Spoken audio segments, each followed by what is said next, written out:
This session is really exciting. It's the promise of the future, the state of rare disease gene-based trials and what we're all looking towards. So I'm not going to do long intros either, but it's very exciting to hear a lot about what we're talking about, which is TANGO and the TANGO Precision Medicine Platform. And I'd like to ask Dr. Ed Kaye from Stoke Therapeutics to join us. Ed, that'd be great.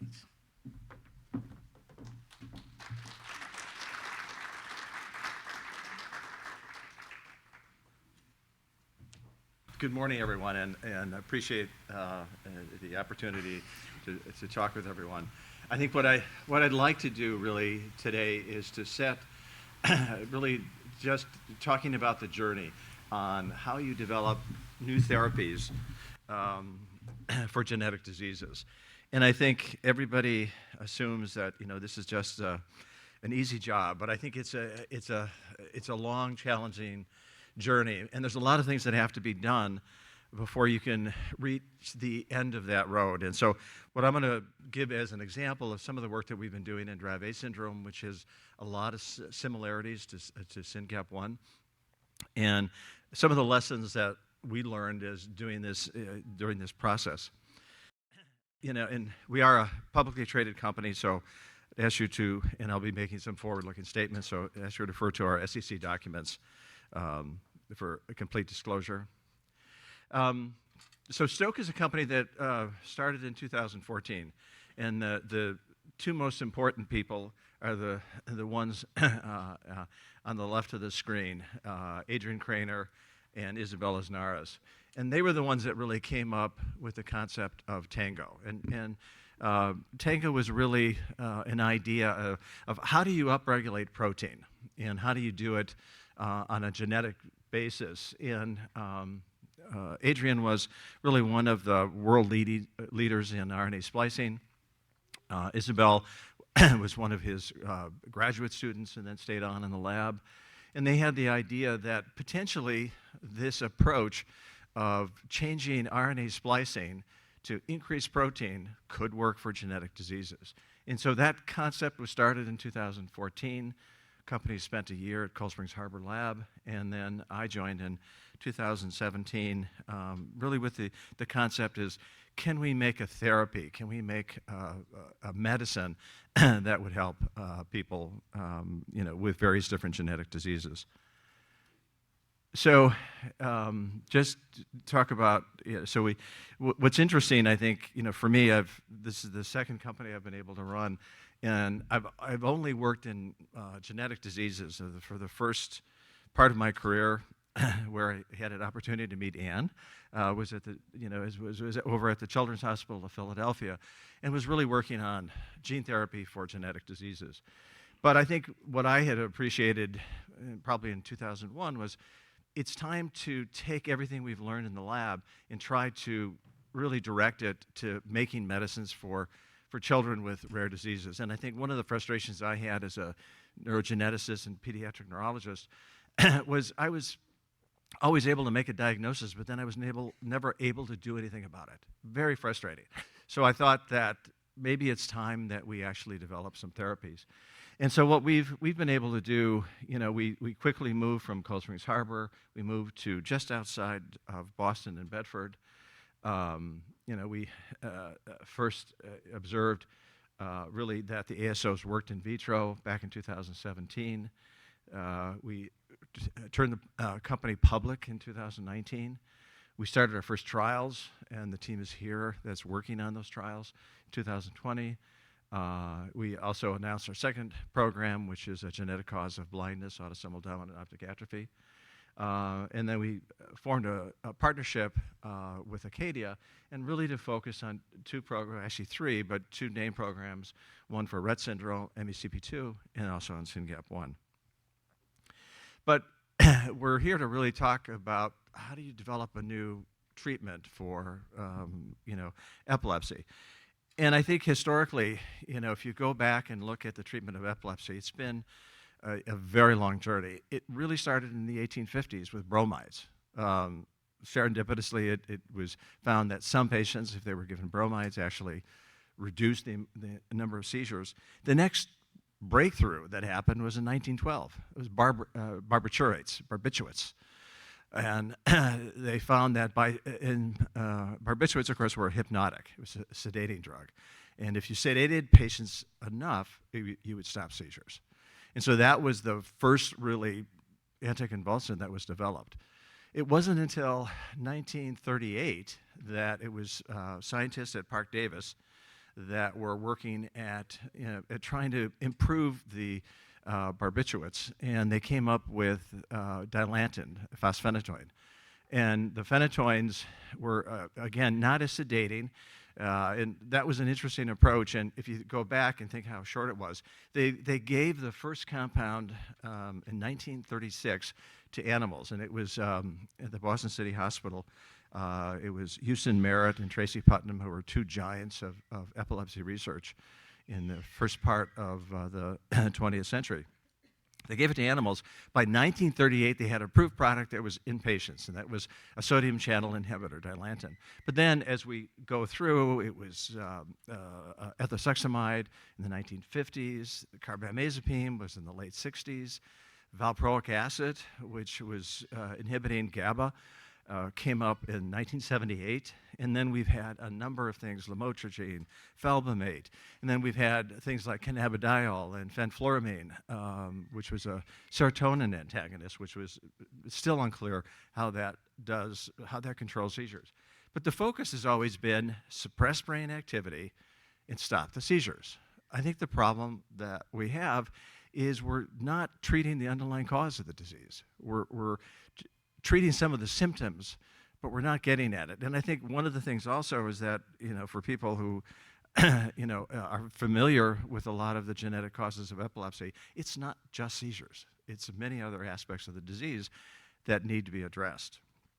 So if we go back, again, one of the things that, having been around long enough, when I was in training in medical school, 50% of epilepsy was considered idiopathic. And I think what that meant to me is that the doctor was an idiot, but the patient had a pathology, because we didn't understand what was going on.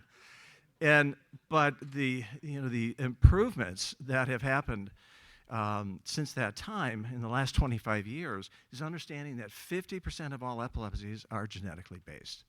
That was an amazing progress. But the problem was, you can identify the disease, but can you do something about it? So if we look at some of the diseases, this is just sprinkling a handful of some of the diseases that are genetic. So, we're working right now on Dravet syndrome, SCN1A, but we know that there are many, many other sodium channels and potassium channels and chloride channels and many other causes that are completely unrelated to ion channels.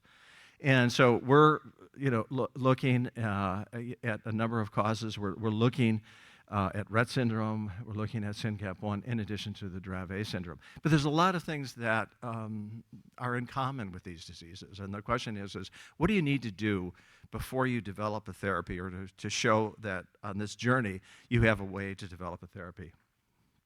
So most people, of course, are familiar with Dravet. And it was identified by Charlotte Dravet back in the 80s as a clinical syndrome. And she had observed in Marseille, observing patients who were institutionalized, that there was a group of patients that had a very stereotypic syndrome. And it was early onset seizures, started typically with fever. It got worse, then they progressed to have many other symptoms. And so she described this, and that became known as Dravet syndrome. But it took another 20 years to find the gene, and that was for the SCN1A gene, which is a sodium channel subunit. And it results in a 50% reduction of the protein that is necessary for the sodium channel. And again, it's relatively common for a rare disease, about 1 in 16,000. So there are a lot of patients around who could benefit from a treatment. One of the things that, I use this term that actually Joe Sullivan, I've heard talk about it, is it's a treatment for a syndrome. You can't simply just treat the seizures. You have to treat the entire patient, every aspect of the disease. So the hope is if you can address the underlying genetic cause of this disease? Can you help with some of the other complications of the disease? And so for Dravet syndrome, as with many other genetic epilepsies, it is really a complex group of symptoms that are occurring.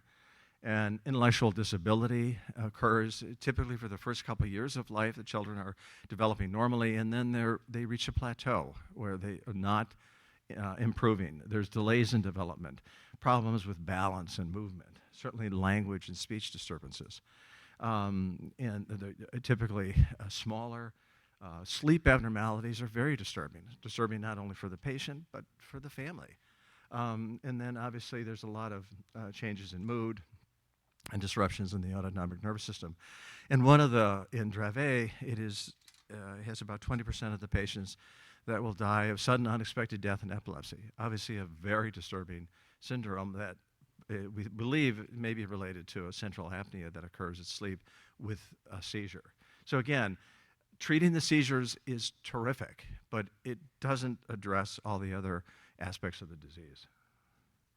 So what Isabel and Adrian came up with in 2014 was, and both of them are from Uruguay, so they came up with the acronym of TANGO, Targeted Augmentation of Nuclear Gene Output. What it does the advantage of it is, what was unique is that they were really changing splicing to increase the amount of full-length messenger RNA. So by increasing that messenger RNA, you could increase the amount of protein. That was the theory behind it, and that meant splicing out some retained elements. And in this case for Dravet, it was an exon that never became, it was an NMD, it was what we call a nonsense-mediated decay, that never really produced a full-length protein. So it was a dead end for the protein production. But the aspect about this was that it was completely independent of any mutations. So the focus was take the normal copy. So what we need is a normal copy of the gene. And if you have a dominant disease, you have one mutated copy and you have another normal copy. We don't care about the mutated copy. We're focused on the normal copy of the gene and trying to increase expression of the protein. And the nice aspect about this is if we use antisense oligonucleotides, which Mike had referred to, is we don't really care where the ASO goes, because we can only upregulate in those tissues that have a copy of the messenger RNA. So we can't get off-target expression because it will only upregulate when it naturally lives. It also allows us to not worry about the various different mutations. If you talk about CRISPR and some of the other therapies where you're targeting a very specific mutation, in Dravet syndrome, there's over 1,200 mutations, so you can't have 1,200 drugs. It's impossible. And then also, we don't really care about the size. If you right now, one of the concerns about gene therapy, the size of the gene matters. Anything over about 4.5 kb can't be packaged in the current AAV capsids that we use. So that's a problem. So this is an approach that allows us to focus on really on the normal copy of the gene and really avoid some of the other issues that happen with some of the other genetic therapies. This took me a while, and maybe because I'm a little slower than my colleagues, to really understand what was happening with TANGO. And if you look at the normal copy on the left of the screen, what you see is what we have is two things happen. In the pre-messenger RNA, there's this NMD exon that's supposed to get spliced out, but doesn't always get spliced out. And so what happens if that exon stays stuck and doesn't get spliced out onto the mRNA, it interrupts the reading of the translation of the protein, and you never get that. It just degrades. And what you have is then the productive messenger RNA is fine. So there's a balance. And in fact, in Dravet syndrome, what's interesting is that at birth, children don't need much of this NAV1.1 protein. But by about 9 months, there's full expression. So there's a developmental regulation that occurs within the cell that tells the body how much of the NAV 1.1 is needed to be made. So what the idea of TANGO was, can you trick the cell to make more protein that it naturally should? And that was the idea. The same, of course, NMD exon is on the mutated copy, but because that has a mutation in it, never gets translated, we don't really care. And what we found is that the majority of these patients have a loss of function mutation, and so it doesn't matter about the mutated copy. And so what we're trying to do is use an ASO to trick the cellular machinery to force out that trained NMD exon and get rid of it. What that means is the total amount of messenger RNA protein, which is actually going to make then the protein, it gets translated through the ribosomes into a protein, we're increasing it. And the same thing, of course, happens in the mutated copy, but because it never forms protein, it doesn't matter. So our focus is, can we take a level of 50% of the protein, and can we actually increase it to 100%? And can we then get the body back in homeostasis and get it back to normal? So that was the concept. And what we did is we looked at a number of different genes, and we found that there are signatures, what we call a TANGO signature, on a lot of different genes. And so when we looked at some of the early work, we looked at, obviously, genetic epilepsies. We looked at SYNGAP1 was an early one that we had looked at, and we found that if you use an ASO, you can drop down the amount of non-productive species, you could increase the full-length messenger RNA, the productive species, and that results in an increase in the protein. And we also looked at other genes. There was an organic acidemia, which is pyruvate CoA carboxylase. The same thing. We can decrease the non-productive, increase the productive, and increase the protein. And then even in pathway targets, this is PDL1. And then in genetic epilepsies, we were able to nicely demonstrate it also in Dravet syndrome for SCN1A.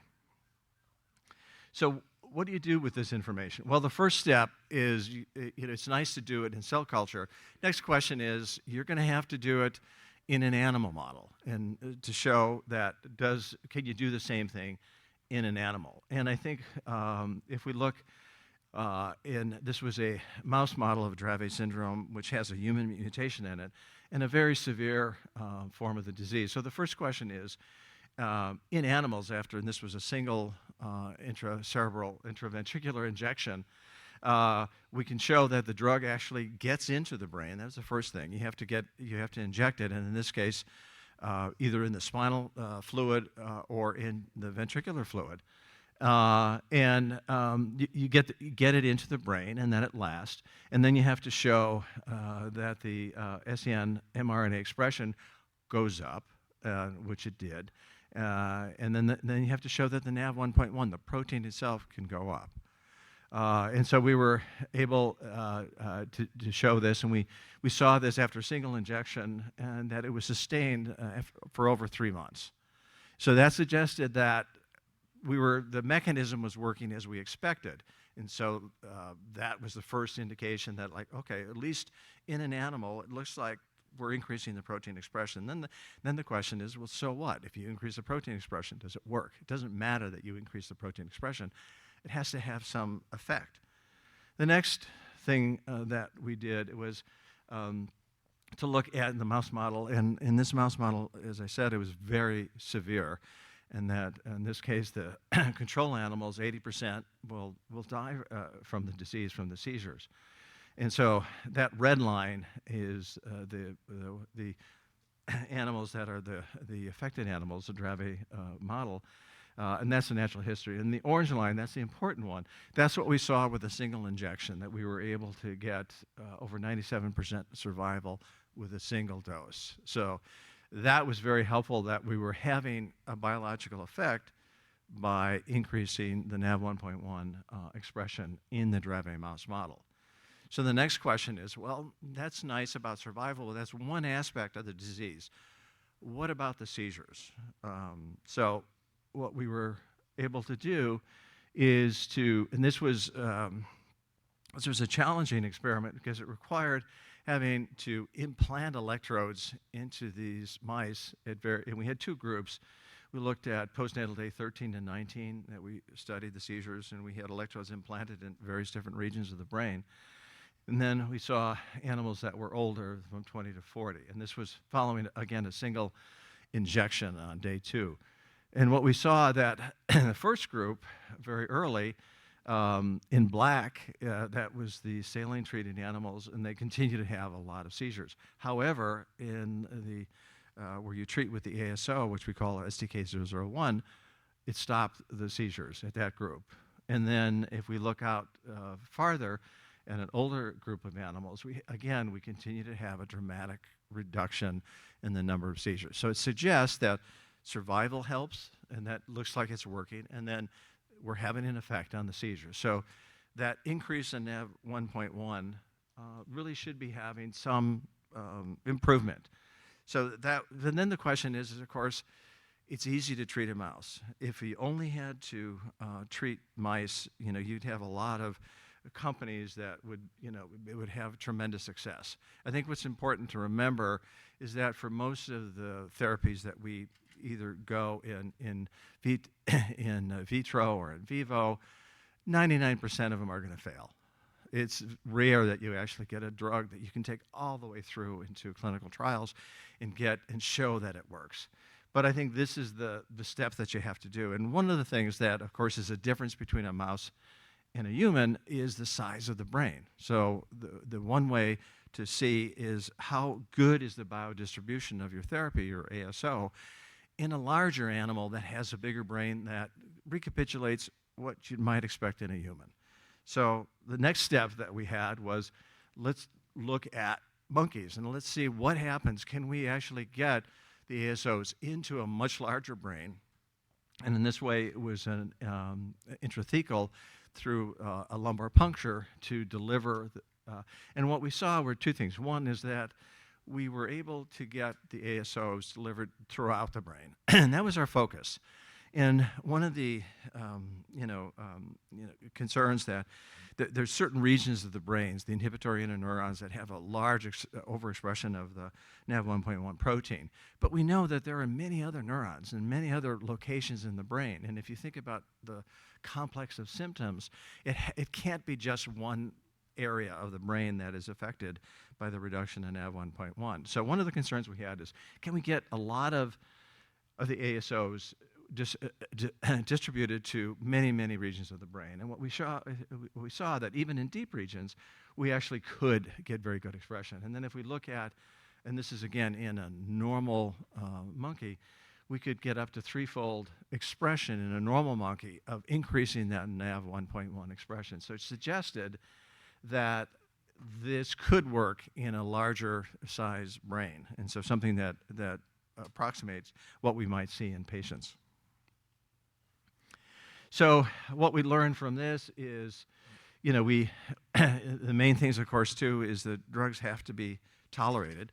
And we were, and certainly in the early studies, and what we've seen up to 45 milligrams, is that we, at the highest doses that we tested, had very reasonable effects as far as on safety. There's some ASO-specific changes in like hepatic function and platelets, et cetera, and renal function that we didn't see that we're happy. And also in the pathology in the early studies in the animals for the acute and some of the subacute chronic tox studies. So that was helpful to suggest that we can move on with this. And then I think what we saw was with single dose, we could get the NAV 1.1 to near normal levels for greater than 3 months. It significantly reduced the mortality and the amount of seizures. We had a broad distribution and upregulation of NAV 1.1 in the non-human primates. And then the animals tolerated multiple and single doses of the drug. So that meant now we're ready. Can we go into humans, and can we start the study? So one of the challenges I think that we always have with thinking about the natural history of a disease. And for Dravet syndrome, there was a lot of information about the type of seizures, the onset of seizures. What we didn't see was what is the natural progression of the other symptoms of the disease. So prior to starting the clinical trial was, can we actually study patients for a couple of years, understand what were the endpoints that we could use, what were the instruments that we could test these children with that would be appropriate for Dravet, and what's the natural history. And so again, what we were focused on is not just the seizures, but how do we test the intellectual disabilities? How do we check their gait, their motor, some of the behavioral challenges, the speech impairment? So what was done is let's talk with all the experts and developmental specialists. Let's see what are the tests that we need and what's the natural history. And so really was, and that was really the focus. And I think that study is now just ending, and I think we've learned a lot from this observational study. And that allows us to pick, which are the tests that we can use that's appropriate for these patients, and what do we think is going to happen based on the natural history. And if we have an intervention, do we make a difference? So that was a successful part. And then obviously now we're both in the US and in the UK. We have 2 studies, and we're in the US in the Monarch study, we're testing doses up to 45 milligrams. And then the patients are rolling over into Swallowtail. In the UK, we're going up to 70 milligrams. We're following these patients, and they're being rolled over into their long-term extension Longwing. One of the things that we appreciated with this disease is that because the ASOs have such a long half-life, and what we're realizing that the half-life is at least 3 months in the brain, that it takes a much longer period of time before you see a result. It's not immediate like with most anticonvulsants. So for most of these patients, they haven't even reached steady state. So it was really important in these long-term open-label extensions to see what's happening with the patients once they reach a steady state level, and are they improving once we have a stable level of the drug. And so what we recently showed is that at the 45 milligram level, we showed an average at 55% basically a reduction in the convulsive seizures that were identified. And so this was on top of maximum therapy. Half of the patients were already on fenfluramine, which was the standard and the most effective treatment to date for Dravet syndrome. So it does suggest that once you get to a reasonable dose, you are having a pretty dramatic reduction in seizures. And also interesting is that when we looked at patients who were in the open label extension in Swallowtail, now this is the brief P, which is a measure of executive function. Things like emotional control, working memory, basically organizing. So a lot of the higher level functions that are important. In this particular case, down is an improvement. So what we saw, and we saw this in our observational study for over a year, patients don't improve if you don't do anything. But what we were able to see with early looks at 16 and 32 weeks, we were starting to see an indication that we were having an effect not only on the seizures, but on other aspects of the disease. And so I think for us, what we've learned is that, we've been able to show now that we've got 45 milligrams. We're moving forward, and I think the important things for us is we'll be getting data on more patients. We're going up to 70 milligrams. And importantly, it's that long-term exposure that we think may make a difference in patients. And I think we have to expect that it's not going to be an overnight success. And the value, I think, of these type of therapies are, what is the long-term effect, and can we show a difference in patients over the long term? And that's hopefully what we will plan to do. And I think this journey can be used certainly for many other diseases, really doing all the testing that you need in the animals, getting it ready, understanding the natural history, and then trying to design studies that can show that that you are having an effect of your therapy. And of course, this could not be done and some of the people are in the room, with all of the people at Stoke who've really been dedicated to do this and get it done. So thank you very much.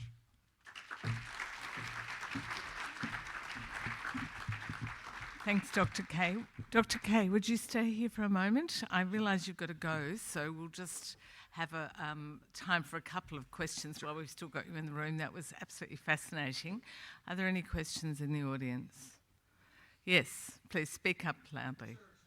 Obviously very encouraging and exciting. The risk of sounding a little selfish, but kind of why we're here.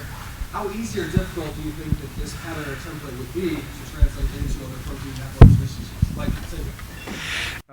Yeah, obviously, that's an important question. One of the things that I think very naively, so I had started out in using ASOs in Duchenne muscular dystrophy, and if I go back 10 years, I thought every disease and every mutation was going to be the same. ASO was going to be the same. The backbones were going to be the same. It was much harder than that. I think what we realized that each gene is different. Each ASO that you develop is different, has different toxicities, has different effects. And one of the things that is always humbling is trying to understand the biology of the disease. And I think every time I think I understand the biology of the disease, nature comes up with something that I didn't know. Obviously, nature knew it, but I didn't. And I think we always, the more you can know about the disease and how it works is important. So I think this is a template that can be used, but I think each disease, and as we've talked with Mike, and for SYNGAP, there's multiple isoforms. Which is the isoform that's most important? Which area of the brain is most important? So all those things I think have to be done, but I think it's the same process, but I just, I think everybody needs to know that, when you're developing a new therapy for a disease that nobody's ever come up with a therapy, it's really hard. Now, I've been lucky in my career. In 20 years, I've had 8 genetic therapies that I've led teams that have got approved. Each one was horrible. Right? I mean, it was gut-wrenching work, and we were never sure it was going to work until the very end. But I think it's a template that we can use for many other diseases. Dr. Al George? I noticed on one of your slides there was substantial upregulation of NAV11 protein in the placebo group in a couple of brain areas. Is that reproducibly seen, and why would that happen? Well, but remember, these were normal animals. So what we were seeing, is there's always going to be, especially in certain regions where you have very little, there's a certain amount of noise because of the ability to really measure the protein. So some of that, what we saw in the higher, let's say, certain regions like the cortex have much higher NAV1.1. If you look at some of the brainstem regions, it's actually pretty low.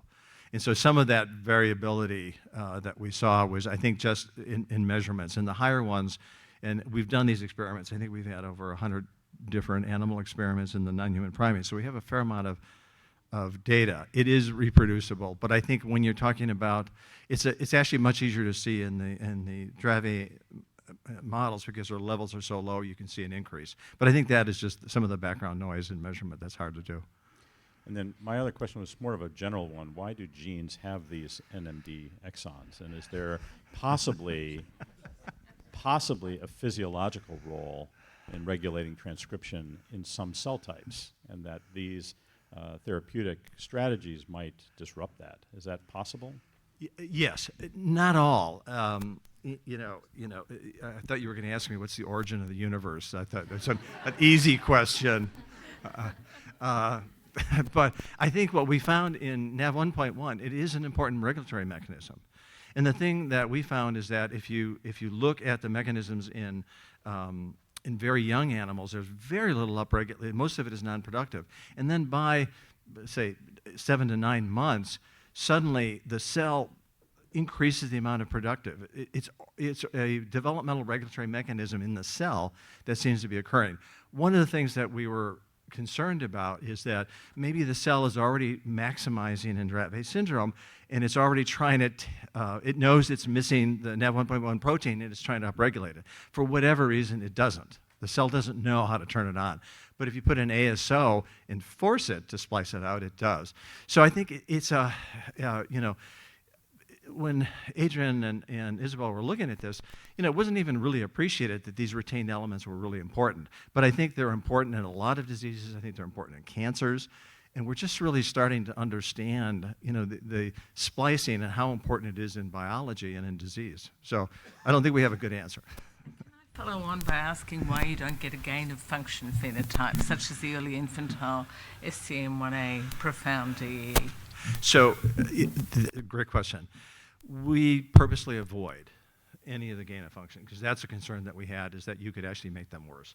So a gain of function, what we tried to do is, there were certain common mutations that were identified that we exclude as part of the trial, but also the phenotype is very different in that population, and we rigorously try to avoid those populations. We described that, so I'm well aware, but what I'm asking is, when you have too much protein, why is that mouse not looking unwell, the wild type? There's probably other, I get it now. There's probably other mechanisms. Remember, it's a subunit, and there's only so much of the beta subunit that's present. So there's probably some mechanisms in the cell that even if you upregulate the NAV1.1, there's only so much you can upregulate. And I think that's because there's other factors, and then it also has to incorporate into the membrane. Most of the NAV1.1 is not incorporated in the membrane. So I think there are other mechanisms that allow some protection. So if we overstimulate that NAV1.1 production, there's probably other things that prevent some of the potential toxicity. Now, last question, Dr. Runbach. Yeah, Yes. thanks, Ingrid. Very nice talk. And so I noticed on the non-human primate data, there was a bit of a mismatch between the levels in each brain region and the effect you had on protein. So motor cortex in particular, which I think is an important target area. I noticed that was actually a place where you had the least amount of actual ASO present, but you actually had a very nice upregulation in protein. And so it's kind of to Al's point. I mean, we can't assume that every neural subtype or every brain area has the same amount of non-productive exon. That's exactly right. So did you guys have a chance to look at the non-productive Yes. exons in those areas? And And it's as you might imagine, it's quite variable. And what happens is also just the amount of NAV1.1 in different brain regions is so dramatically different. So if you look at the PARV albumin in the inhibitory neurons, massive amounts. Other regions, very, very, very small amounts. So I think that the one thing for us is that, it helps because we only care getting into the cells, and whatever message is there, we upregulate. So there's some inherent regulatory effect just because, and this is very different from gene therapy. So if you're using gene therapy, wherever you go with that AAV vector, it's epigenetic. It's going to just ramp out the protein.